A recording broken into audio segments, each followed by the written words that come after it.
जय श्री राम दोस्तों, स्वागत है हमारे YouTube चैनल समृद्धि में। कैसे हैं दोस्तों आप सब।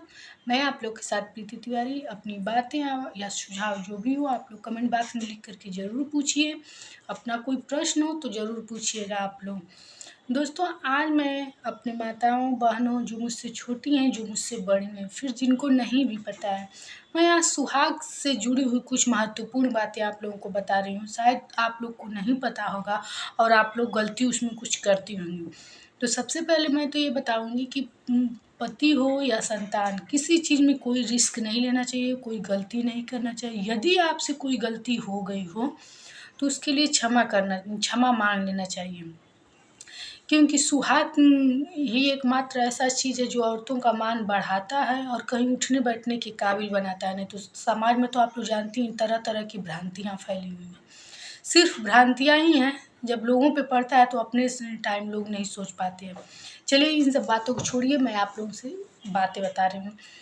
देखिए पहले तो गुरुवार को अगर आप लोग पीला सिंदूर पहनती होंगी तो आप लोग सावधान हो जाइए। गुरुवार को यदि आप लोग की कहीं कई लोगों का ये मानना रहता है कि मेरी तो शादी ही गुरुवार को हुई हो, तो मैं आप लोग को बता दूं कि मेरी भी शादी गुरुवार को हुई है, लेकिन सिर्फ मैं गुरुवार के दिन ही पीला सिंदूर पहनी थी।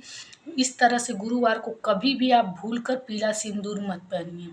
और हो सके तो पीला चूड़ी, पीला साड़ी गुरुवार को अगर आप लोग सुहागिन महिलाएं हैं तो ज़रूर पहना कीजिए। ये आप लोग के लिए मान लीजिए कि रामबाण होगा। आपके पति की आयु के लिए या दुर्घटनाओं से बचाने के लिए, बरकत के लिए। देखिए आप लोग शास्त्रों में लिखा है, पत्नी करे पति पे पड़े, पति करे संतान पे पड़े। तो आप लोग जैसा कर्म करेंगी वैसा ही फल पाएंगी। और जानती हैं जो कर्म करता है उसको भगवान दुख देने के लिए उसके कोई निकट उसका जो भी आधार रहता है उसी को परेशान करता है। इसलिए आप लोग अच्छे कर्म कीजिए और इन सब चीज़ों का ध्यान रखिए।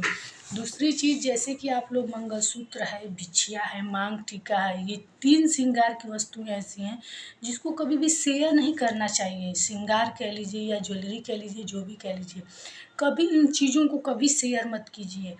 और मैं बता दूं कि कभी-कभी लोगों को मैं इस समय गले में देखती हूँ कि चेन पहनी रहती हैं। तो आप लोग यदि सुहागिन महिलाएं हैं, स्थिति हो न हो, फैशन हो, जो भी हो, इतना ही छोटा सोना का चीज़ लॉकेट, लेकिन अपने गले में ज़रूर पहने रहिए काले मोतियों में। इसलिए कि शादी के बाद सिंदूर, मंगलसूत्र और बिछिया बहुत ज़रूरी होता है, चाहे आप जॉब वाली हो या फिर जो भी सर्विस आप लोग करती हो। लेकिन इन बातों का आप लोग ध्यान रखिए, क्योंकि जब बाद में रोने धोने से कुछ नहीं होता है, जब गलतियाँ लोग करके बर्बाद हो जाते हैं। आप लोग को मैं एक छोटी सी कहानी बता देती हूँ। वीडियो थोड़ी लंबी हो जाए तो परेशान मत होइएगा, क्योंकि मैं आप लोग को बातें समझा देती हूँ ताकि यह उदाहरण स्वरूप आप लोग समझें। एक लोग थी, वो बाल को कट करवाने से लेकर के कोई भी ऐसा आधार मानती नहीं थी। कहती थी नहीं नहीं ये सब तो हम ही लोग द्वारा बनाया गया है। कुछ ही दिन बाद, ऐसा सबके साथ नहीं होता है, लेकिन सबको पहले भगवान इंडिकेट करते हैं, सबको पहले सुझाव वो समझाते हैं। छोटी छोटी चीज़ों से, जैसे पति की बरकत रुक जाएगी, पति बीमार रहने लगेंगे, कोई दुर्घटना हो जाएगी, इस तरह से सबको भगवान समझाने की कोशिश करते हैं। लेकिन जब एकदम कोई किसी को अक्ल ही नहीं आता है तो उनके साथ बुरा होता है। अचानक उनके पति की एक्सीडेंट हुई और वो एक्सपायर कर गए। तब से वो एकदम गाँठ बाँध ली। लेकिन अब पछताने से क्या होता है, जब चिड़िया चुग गई खेत। अब क्या होगा जब आपका सब कुछ ख़त्म ही हो गया है। तो मैं आप लोग से ये निवेदन करती हूँ कि आप लोग ऐसी कुछ गलती मत कीजिए। और इन सब छोटी-छोटी चीज़ों की, चाहे आप कितना भी व्यस्त हो, चाहे आप नौकरी वाली हो, घर में हो, जो भी हो, इन सब चीज़ों का आप ख़्याल किया कीजिए। तो ये चीज़ कभी शेयर मत कीजिएगा। और मांग का टीका मैं एक इस समय देखती हूँ सुहागिन महिलाएं आर्टिफिशियल भी पहन लेती, तो कभी मांग का टीका आर्टिफिशियल पहनिएगा ही मत।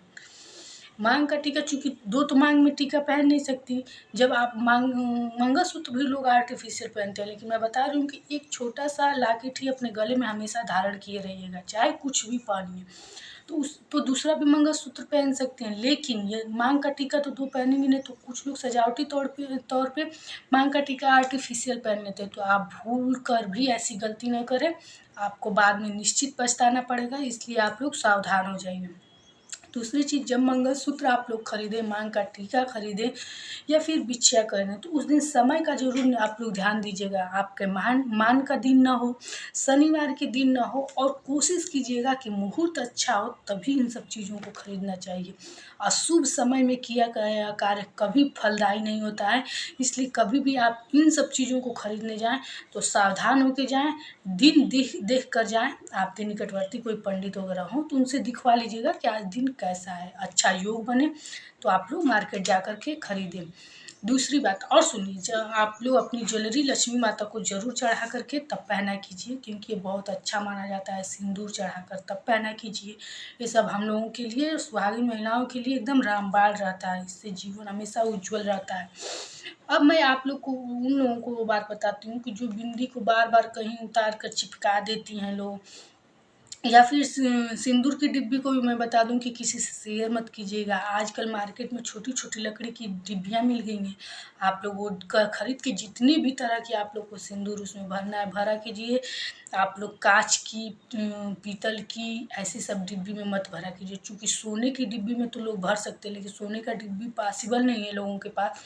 इसलिए आप लोग को सबसे आसान और कम पैसे में लकड़ी का, क्योंकि आप लोग अपनी सिंदूरा पे ध्यान दीजिए, वो लकड़ी का होता है, और लकड़ी का ही आप लोग इस्तेमाल किया कीजिए अपने घर में भी। अब मैं आप लोग को बता दूं कि जो बाथरूम में हुआ बिंदी चिपका देते हैं या कहीं ऐसी जगह चिपका देते हैं, तो आप लोग मत चिपकाया कीजिए। आप लोग अपने ड्रेसिंग के अंदर चिपकाया कीजिए, ताकि कभी वो उखड़ करके गिरे भी तो उसी ड्रेसिंग में गिरे। और जब आप पीरियड के दिनों में होती हैं तो उन बिंदी को इस्तेमाल किया जाता है। आप लोग जानते हैं ना कि पीरियड के 3 दिनों में जब तक बाल नहीं धुला जाता है, तब तक नई बिंदी, नए सिंदूर का इस्तेमाल नहीं किया जाता है, नई चूड़ी का, नई बिछिए का, नए कोई भी सुहाग की चीज़ों का इस्तेमाल नहीं किया जाता है। तो जो चीज़ आप पुरानी उतारी हैं, तो सबसे पहले मैं बिंदी के ही बारे में आप लोग को इसलिए बता रही हूँ क्योंकि बिंदी अक्सर हम लोग कहीं चिपका देते हैं, तो इस बाथरूम में रहेगा, पानी में बहेगा या फिर इधर उधर गिरेगा, पैर से लगेगा, तो ये बहुत बड़ा अपशगुन होता है। इसलिए इन सब चीज़ों से बचाने के लिए आप कभी भी बिंदी उतारें तो अपने ड्रेसिंग में चिपका दें, ताकि वो गिरेगा या फिर आपको फिर जब पीरियड के दिनों में इस्तेमाल करना रहेगा तो वो अच्छा रहेगा। और यदि आपके पास बिंदी हुआ, पुरानी ये सब वस्तुएं हुई, चूड़ी हुई, या फिर जैसे कहीं किसी किसी पैकेट में सिंदूर रहता है, उस पैकेट का क्या करें, या फिर किसी कागज़ में कोई प्रसाद में देता है, फिर उस कागज़ का क्या करें, उसको निकाल के सिंदूर को फिर उस कागज़ का क्या करें। तो कुछ आप मत कीजिए, आपके घर तुलसी माता होंगी, उनके चरण में ले जा कर के जहाँ भी हो वहीं पे रख दीजिए। घेरा बना ही होगा, जो भी गमला होगा या फिर ज़मीन में होंगी, बस वहीं आप रख दीजिए, क्योंकि इसको ना कूड़ा में फेंका जाता है, ना ही पानी में बहाया जाता है। तो इन दोनों कार्यों को नहीं किया जाता है, तो आप लोग तुलसी माता के पास एकदम बेफिक्र होकर रख दीजिए, वो वहीं रहेंगे। वहाँ भीगे होंगे, जो भी हो वहाँ से वो ख़त्म हो जाता है। लेकिन आप लोग इधर उधर ना फेंका करें, इधर उधर पैर लगेगा। कांच की चूड़ी की बात मैं कर रही हूँ, तो कभी भी आप लोग रात में नई चूड़ी मत पहनिएगा। अपने मान के दिन का ख्याल कीजिएगा। मान मतलब एक खानदानी मान होता है, या फिर आप लोगों के ससुर हों, जो भी हो एक्सपायर कर गए हों उस दिन, तो उस दिन को आप लोगों को एकदम कुछ नया चीज़ धारण नहीं करना चाहिए। तो आप लोग उस दिन एकदम नई चूड़ी मत पहनिएगा, नई कोई चीज़ नहीं पहना जाता। और पीरियड के दिनों में बिछिया वगैरह कुछ नया नहीं पहना जाता है। और जब पीरियड के दिन आप लोगों के हों तो 3 दिन तक आप लोग कहते हैं कि सिंदूर नहीं लगाना चाहिए, ऐसी कोई बात नहीं है।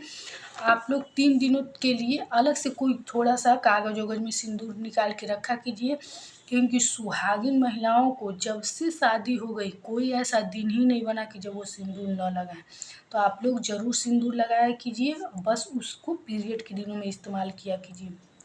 तीसरी बात, कुछ लोग मुझसे आती हैं पूछने कि बाल धुलने के कितने दिन, कब हम लोग सिंदूर लगाएं। तो देखिए, मैं आप लोगों के यहाँ तो रिवाज नहीं जानती हूँ, और इसमें रिवाज क्या, बाल धुलने के बाद कहा जाता है कि चौखट, कई चौखट नहीं लगाया जाता है, लेकिन आजकल तो घर द्वार की ऐसी बनावट हो गई है कि बाथरूम से निकल के 1-2 चौखट आदमी घर का दहलीज पारी कर लेता है। मतलब घर का जो द्वार दरवाज़ा होता है हर कमरे का, उसको तो पारी करके अपने कमरे में आता है।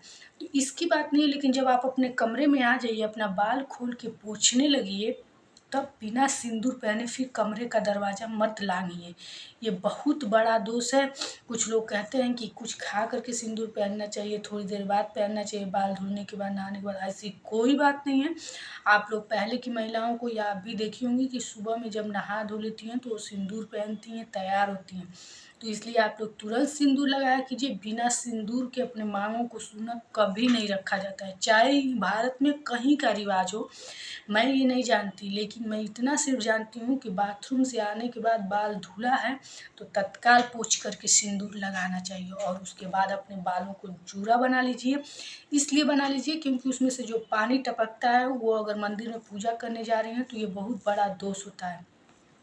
ये सब थी आज के लिए आप लोग को छोटी मोटी जानकारियाँ मैं सोची हूँ कि दे दूँ, ताकि आप लोग कुछ गलतियाँ कर देती होंगी वो आप लोग को मैं जानकारी दूँ। तो अगर मेरी आप वीडियो देखती हैं तो मैं जितनी भी बातें आप लोग को बताई हूँ उसमें से आप लोग को यदि लगे कि कोई गलत है तो आप लोग कमेंट बॉक्स में लिख करके ज़रूर पूछिएगा, मैं उसका रिप्लाई दूँगी। लेकिन कहीं का भी समाज हो, मैं जो बताई हूँ वो एकदम वो पूरा, अगर आप हिंदू हैं, सुहागिन हैं तो सबके लिए है। मैं कोई भी बात बताती हूँ तो एक बात आप लोग को पहले बता देती हूँ कि जैसे कि एक बात इसलिए बता देती हूँ पहले कि आप लोग ऐसी कोई बात रहती तो अपने घर में पूछ लिया कीजिए, लेकिन जो मैं बात आज बताई हूँ वो एकदम सबके लिए है। वीडियो अच्छी लगी हो तो लाइक कीजिए, सब्सक्राइब कीजिए, ताकि मैं ऐसे ही शुद्ध साफ जानकारी आप लोग को देती रहूँ और अपने शास्त्रों की आधी से अधिक जानकारी आप लोग को भी जब तक मैं वीडियो बनाऊँ दे दूँ, ताकि आप लोग भी ज्ञानी हो। ज्ञान बांटने से ज्ञान बढ़ता है। ज़्यादा से ज़्यादा लोगों को आप लोग भी ये सब बातें बताया कीजिए, क्यों ताकि कोई गलती ना हो किसी से और सबकी गृहस्थी अच्छे से बसी रहे। चलिए फिर मिलेंगे नए वीडियो के साथ। जय श्री राम दोस्तों।